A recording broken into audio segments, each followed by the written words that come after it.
¿Recuerdas que hace unas 8 semanas publiqué en mi blog de Rankia un post en el que preguntaba a los lectores que me asesoraran sobre dónde podía aparcar mi liquidez?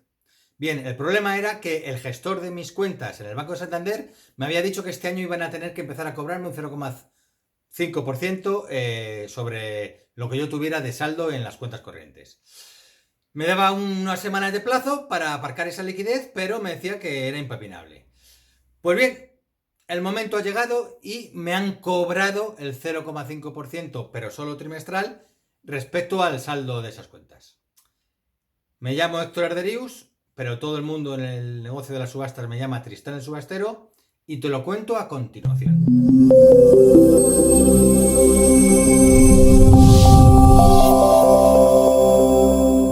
Pues sí, ha llegado el día en el que mi propio banco, con el que llevo trabajando docenas de años, desde los años 80, empecé en el Banco Banesto y luego cuando fue absorbido por el Santander, continué con el Santander. Llevo docenas de años con ellos y por primera vez me han cobrado según el saldo. Y como además el saldo es bastante potente, porque estoy acumulando liquidez de cara a que espero buenas oportunidades inminentes, pues me han cobrado. Entonces, los lectores de Rankia en su momento me dijeron un montón de entidades financieras donde podía aparcar mi liquidez, incluso que me daba una pequeña rentabilidad, y resulta que al final no, que todas esas entidades financieras te dan cierta rentabilidad en sus cuentas de ahorro si haces una cuenta personal. Pero es que no sé qué diantres pasa en España, será que no quieren el dinero de las empresas o qué pasa, pero que es que ninguna me acepta esas mismas condiciones para cuentas de empresa. No ya pido que me den rentabilidad, ni un 0,30 ni un 0,20, no necesito rentabilidad, necesito simplemente que no me cobren por el saldo. Bueno, pues me he quedado sorprendido con la cantidad de entidades financieras que sencillamente no hacen cuentas de empresa. O que si las hacen, te cobran por el saldo. Entonces a mí me alucina. Finalmente, bueno, pues dan 0 euros, pero he podido abrir una cuenta en Open Bank. ¿Qué pasa con Open Bank? Que sí admite cuentas de empresa, pero no a la primera llamada. No, espere, déjeme que voy a preguntar, llámeme mañana, déme su correo. Parecía como que no era una cosa obvia que todo el mundo supiera en Open Bank que sí que hacen cuentas de empresa. Bueno, finalmente hemos conseguido abrir una cuenta de empresa con una de mis SL, la SL que yo dedico a la venta de cursos de subastas, pero con la otra SL, que es la SL que dedico a comprar y vender productos inmobiliarios, esa SL dice que justamente ese sector, el de la compraventa de viviendas o la construcción o la promoción inmobiliaria, que no admiten. Es decir, Open Bank no admite cuentas de empresas que se dediquen a la promoción inmobiliaria o a la compraventa de viviendas. Es acojonante. Bueno, al final he solucionado el problema de que he podido aparcar la liquidez que tenía en la SL dedicada a comercialización de cursos de subastas, pero ahora tengo el problema de qué hago con mi maldita liquidez de la empresa que dedico a especular directamente, a hacer especulación inmobiliaria. Ya me han cobrado el primer trimestre 1.700 euracos que me duelen en el alma, que por lo visto, por ahora que nadie se alarme, porque parece ser que en esta primera ocasión, el primer trimestre del año, me lo van a poder retroceder, pero ya me han dicho que es que en menos de un mes tengo que tenerlo solucionado. Y ese es el problema, esta es la España actual, en la que los bancos, como les han ido haciendo perder dinero en un montón de sectores, pues ahora ya lo único con lo que van a poder ganar dinero es, digamos, exprimiendo a sus clientes. Antes eran la banca amiga, eran todos amigos nuestros y tal, y ahora resulta que no. Que además, para más desgracia, cuando me ha llegado el cobro de la comisión de este primer trimestre, hemos llamado a ese gestor que era, el buen rollito del gran gestor de tus cuentas, porque como eres muy importante para nosotros, te ponemos un gestor para ti, y lo han cambiado, que es lo que han hecho toda la vida los bancos.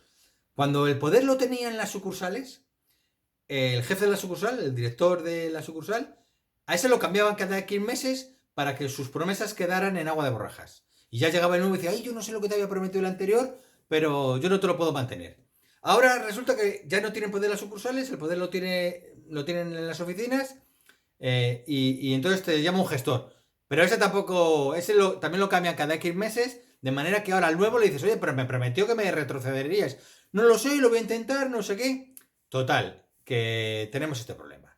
Y esto ocurre por toda la mierda que ha habido, la demagogia judicial de los últimos 6 años, en la que han puesto en un brete a la banca, les han quitado que si la cláusula de suelo, que si la cláusula de no sé qué. Luego llegó Rajoy e hizo una moratoria con la ley 1/2013 por la cual, aunque los bancos en la subasta se adjudicaran los pisos cuyas hipotecas no les habían pagado, pues resulta que no les podían echar a los ejecutados si eran familias en riesgo de exclusión social, con una exclusión social abierta a prácticamente casi todo el mundo. El 40% de la población entraría dentro de ese rango de exclusión social que decía esa ley. De manera que, claro, ahora han cargado a los bancos con un montón de casas que no les sirve de nada haberse hecho con esas propiedades porque no las pueden vender, ni alquilar, ni nada, porque están dentro los gorrones que en su momento no pagaron la hipoteca y que ahora están ahí, pues haciendo que eso sea una inversión hueca y vacía. Y luego tenemos también, pues por ejemplo, que si los gastos notariales, registrales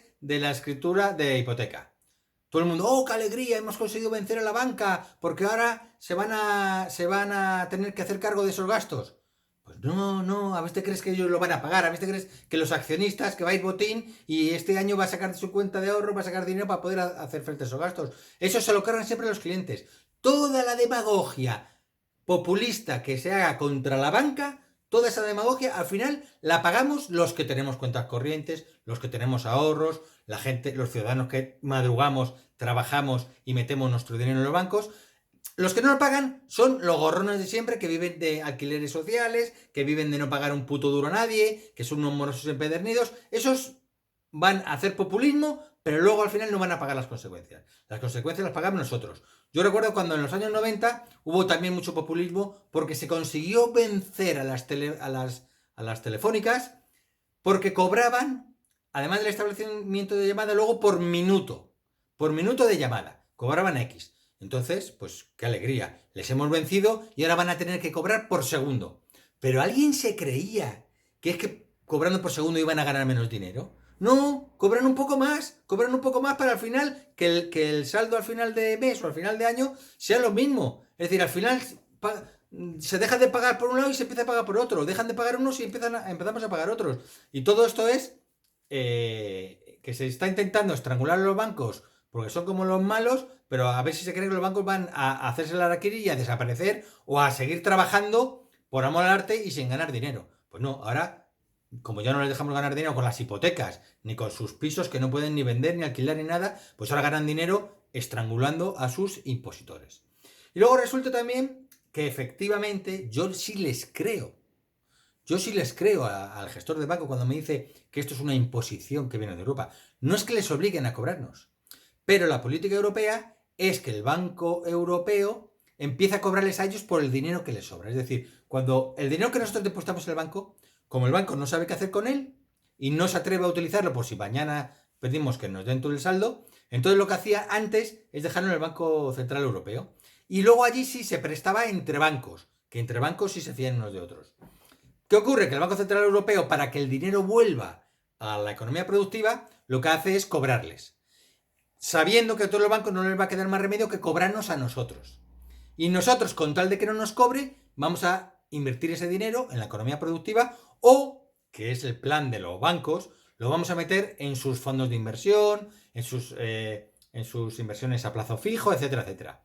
Pero es que habría que ser muy tonto para meter el dinero en los fondos de los bancos. Es que no hay peores gestores de nuestro dinero que los fondos de los bancos. Ni fondos de renta fija, ni fondos de renta variable. Siempre son los últimos de la lista. Cuando metes dinero en fondos de inversión de otros fondos, pues a veces los fondos ganan si la economía sube, o incluso ganan aunque baje, o pierden aunque la economía suba, o si la economía se pega el batacazo todos van para abajo. Pero los fondos de los bancos no. Los fondos de los bancos siempre van para abajo. Si la economía sube un 5%, el fondo del banco va a perder un -1. Si la economía sube un 10%, el fondo del banco va a ganar un 3. Si la economía cae un 10%, el fondo del banco va a caer un 17. Siempre lo va a hacer peor que la economía y siempre lo va a hacer peor que otros gestores de bancos. Y ahora se creen que a lo mejor, dentro de su estrategia es ahora que digamos, ofrecernos, porque a mí siempre que hablo con este gestor me ha dicho, pero no te preocupes, mete el dinero en alguno de nuestros depósitos a plazo fijo o fondos de inversión, de renta fija, los hay súper seguros. Pues si aquí no hay nada seguro. Y mucho menos gestionándolo los bancos. Pero es que además, si te cae una hecatombe como la del 2008, ni los mejores gestores se salvaron de esa hecatombe. Y ya no te digo los bancos perdieron el doble que el resto.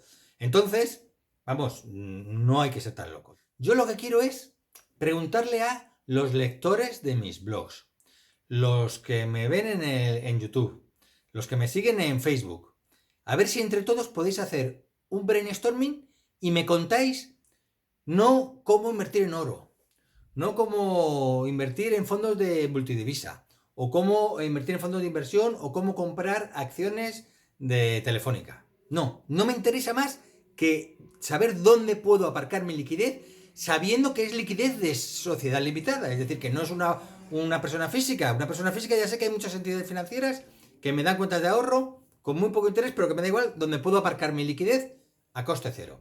Pero lo que necesito es que sea de una empresa. Es decir, ¿sabéis de alguna entidad financiera que acepte cuentas de negocio, cuentas de empresa, sin cobrarles comisión por el saldo? Si es así, espero vuestras sugerencias y así queda la cosa. Que espero un gran brainstorming y que me sepáis asesorar.